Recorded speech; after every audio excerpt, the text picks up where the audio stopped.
So basically it's old shirt.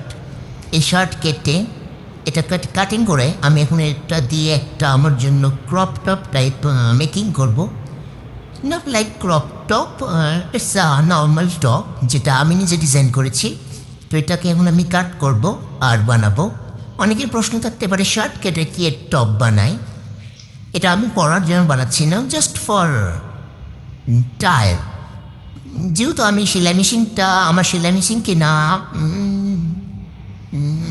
5 তারিখে আমাদের anniversary ছিল, তো অলমোস্ট 25 ডেজ হয়ে গেছে। তো তখন আমার এক্সাম চলছিল।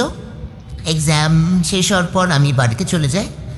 আমি এখানে এসছি, রাজশাহীতে এসছি 3-4 দিন হচ্ছে।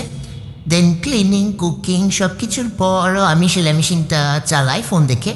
তো ওটাতে আমি সেলাই দেওয়াটা শিখছি। সেলাই মেশিনের যে নিচে একটা থাকে স্টেট, ওটাতে ব্যালেন্স আনা, ওই রিদমটা আনতে আমার একদিন লেগেছে। রিদমটা আনা অনেক বেশি টাফ, আর হাত দিয়ে হ্যান্ডেল করে সোজা সেলাই দেওয়াটাও অনেক বেশি টাফ মনে হচ্ছে আমার কাছে। But I am trying and almost আমি শিখে ফেলেছি। আর এটাতে আমি বানিয়ে দেখছি আমি সেলাইটা পারফেক্ট, আসলে সেলাইটা পারফেক্টলি যাতে করতে পারি সেজন্য। তারপরে নতুন ট্রাই করব।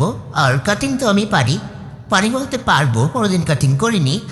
আমি কাটিংটা পারবো, আর সেলাইটা বাস শিখতে হবে। চলো এটাতে আজকে এক্সপেরিমেন্ট করি।